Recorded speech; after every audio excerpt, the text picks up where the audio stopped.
शहीद वतन नवाब मजजू खां का इतिहास। मुरादाबाद से शहीद वतन नवाब मजजू खां का नाम जब भी आता है तो अंग्रेजों की बर्बरीत का नक्शा सामने आ जाता है।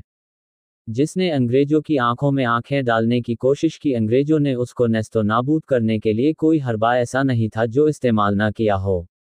जब मई 1857 में नवाब साहब अंग्रेजों को मुरादाबाद से निकालने में कामयाब हो गए तो अंग्रेजों ने अपनी शिकस्त का इस तरह बदला लिया कि नवाब साहब को बदनामा करने के लिए उन पर अपनी औरतों के साथ बदसलूकी करने के इल्जामात भी लगा दिए। हालांकि नवाब मजजू खां खानदानी नवाब और मुरादाबाद के शास थे। उनका पूरा नाम मजीउद्दीन खां उर्फ नवाब मजजू खां था। उनके वालिद का नाम मोहम्मद दीन अहमद खां वल्द नवाब मोइनुद्दीन खां। नवाब मजजू खां बेशुमार दौलत के साथ साथ तोपखाने के भी मालिक थे। शासन उनके हाथों में था, बस उन्हें अंग्रेजों की गुलामी मंजूर नहीं थी।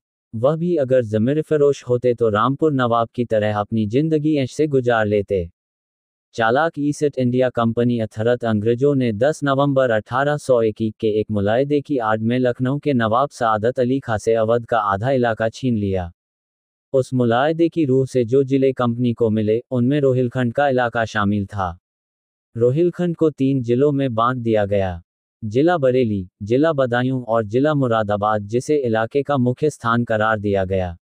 1801 की डिग्री में ईस्ट इंडिया कंपनी ने अपने जहरीले पंजे पूरी तरह मुरादाबाद की रूह में गढ़ा दिए थे। 1802 में पहली बार मिस्टर डब्ल्यू लेसिस्टर नाम के अंग्रेज अफसर को यहां का पहला कलेक्टर बनाया गया। हालांकि ईस्ट इंडिया कंपनी के खिलाफ बगावत के झंडे बुलंद हो रहे थे और मुल्क अंग्रेज ईसाइयों से नफरत कर रहा था, लेकिन हर किसी की समझ में नहीं आ रहा था। हिंदुस्तानियों में आत्मविश्वास की कमी आ गई थी, फैसला करने की सलाहियत खत्म सी हो गई थी। कुछ लोग इजहार नफरत कर रहे थे जिसका अंजाम सिवाय मौत के कुछ भी नहीं था।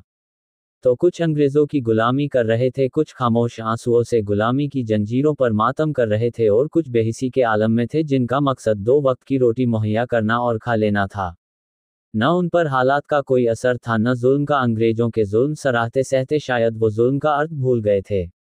ऐसे दौर में अंग्रेजों से टकराने की हिम्मत करना मौत को गले लगाना था। लेकिन मुरादाबाद को ये फ़ख्र हासिल है कि यहाँ के कुछ जियालों ने सर से कफन बांध लिया और अंग्रेजों से अपने वतन को आज़ाद कराने के लिए मैदान जंग में कूद पड़े। तारानकन 9 मई 1857 को आज़ादी की पहली एलानिया जंग शुरू हुई। 18 मई 1857 को अंग्रेजों ने रात के अंधेरे में आज़ादी के मतवालों पर हमला कर दिया और उनसे 10,000 रुपये भी लूट लिए। तारानकन 19 मई 1857 को नवाब मजजू खां के नेतृत्व में ये जंग योजनाबद्ध आरंभ हुई। इसमें 29वीं बटालियन भी शामिल हो गई जिसका सामना अंग्रेजी कारिंदे नहीं कर सके। उधर तारानकन वाहजुद्दीन उर्फ मौलवी मन्नू के नेतृत्व में इनकलाबियों ने जेल खाना तोड़ दिया। खौफ के मारे अंग्रेज जेलर डॉक्टर हैंस बरू जेल की छत पर छुपा रहा, जिसे क्रांतिकारी पकड़ लाए और जेल के दरवाजे के साथ बांधकर आग लगा दी, मगर जेलर वहां से किसी तरह भागने में कामयाब हो गया। उसने अपने आला अधिकारियों को इनकलाबियों के हालात बताए तो इनकलाबियों के हौसले सुनकर अंग्रेजों के पैर उखड़ गए और वो नैनीताल भाग गए। तारानकन 3 जून 1857 तक सारा मुरादाबाद विदेशियों के वजूद से पाक हो चुका था।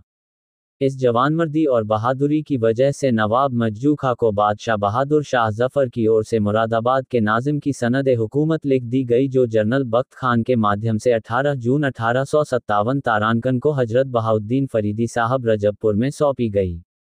अंग्रेजों को अपनी ये हार बर्दाश्त नहीं हुई। उन्होंने मुरादाबाद पर आक्रमण की साजिशें शुरू कर दी और रामपुर नवाब यूसुफ खां अंग्रेजों का गुलाम और पिट्ठू था, जो नवाब मजजू खां के खिलाफ साजिशें रचने लगा। तारानकन 22 अप्रैल 1858 बहादुर शाह जफर के बेटे फिरोज शाह जब मुरादाबाद आए तो नवाब रामपुर ने मुरादाबाद पर आक्रमण कर दिया और मुरादाबाद की आवाम पर अंग्रेज सिपाही टूट पड़े और कत्ल-ए-आम करने लगे, जिसकी वजह फिरोज शाह मुरादाबाद से बाहर निकल गए।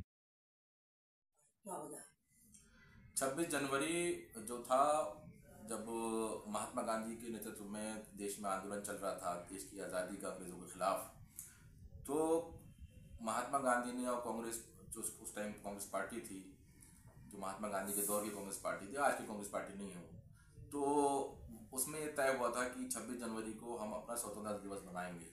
लेकिन जब देश आज़ाद हुआ तो वो 15 अगस्त 1947 को आज़ाद हुआ। लेकिन आम लोगों में 26 जनवरी की बड़ी अहमियत थी, उस तारीख की बड़ी अहमियत थी 26 जनवरी की। तो 26 जनवरी को ये तय पाया गया, जो भी हमारे उस वक्त के लीडर्स थे, कि भाई 26 जनवरी को हम अपने आप को, अपने देश को संविधान देंगे।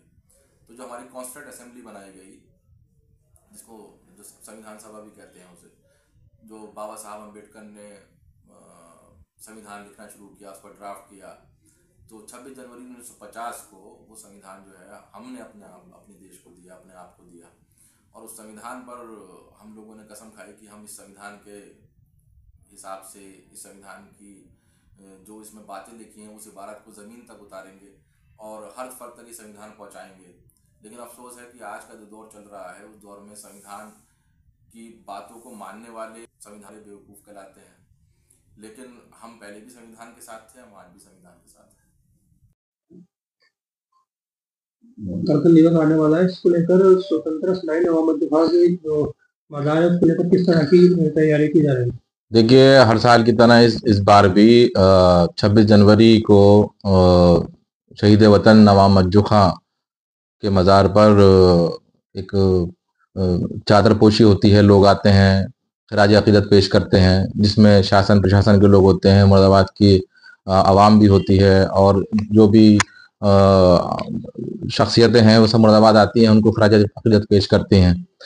तो नवाब मज्जू खां वो शख्सियत हैं जिन्होंने अंग्रेज़ों को 18 मई 1857 को मुरादाबाद से मार मार के भगाया था, और उसके बाद वो उनको बहादुर शाह जफर ने मुरादाबाद की नाजिम की उपाधि दी उन्हें।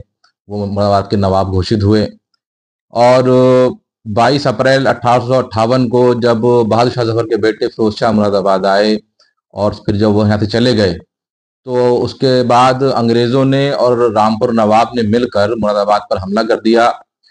और नवाब मज्जू खां एक बहुत रईस आदमी थे, बहुत दौलतमंद आदमी थे। उन्होंने अंग्रेज़ों की गुलामी को स्वीकार करने से इनकार कर दिया। उन्होंने कहा कि ये देश आज़ाद है और हम आज़ाद मुल्क में रहते हैं, इसके लिए हम अपनी जानों की कुर्बानी देंगे। और उन्होंने बाकायदा अपनी फ़ौज तैयार करी, और रामगंगा किनारे अंग्रेज़ों की फ़ौज से बहुत ज़बरदस्त मुकाबला हुआ। जिसके बाद नवाब मज्जू खां जब अपने हवेली पे थे, तो अंग्रेज़ कुछ 7 अंग्रेज़ सिपाही वहाँ पहुँचे।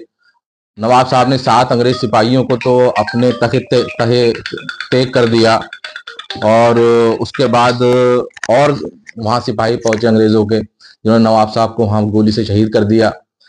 नवाब साहब की जब शहादत हो गई, तो उनकी लाश को वहीं पर उनके घर पर चूने की एक गड्ढा था, उसमें चूना का पानी पड़ा था, उसमें उनकी लाश को डाल दिया गया। जिसके बाद नवाब साहब की लाश को जब वो फूल गई, तो हाथी के पाँव से बनवा कर, नवाब साहब के हाथी के पाँव से बनवा कर पूरे शहर में घुमाया गया, और मुरादाबाद की आवाम को ये मैसेज दिया गया कि जो भी अंग्रेज़ों के खिलाफ बोलेगा उसका हशर यही करेंगे। और नवाब साहब को यहाँ गल शहीद स्थित फेंक दिया गया। यहाँ पे फिर बाबा गल शहीद ने उनको तदफीन की। जब अब उनका मज़ार भी है। शहीद वतन नवाब मज्जू खां मेमोरियल कमेटी जो जावेद रशीद आमिर साहब ने बनाई थी, तो तब से वो इस पे काम कर रही है कमेटी, और सन 2000 के आसपास यहाँ पे मज़ार की चिन्हित किया गया, और यहाँ मज़ार भी बनाया गया, और अब वहाँ सब लोग वहाँ आते हैं।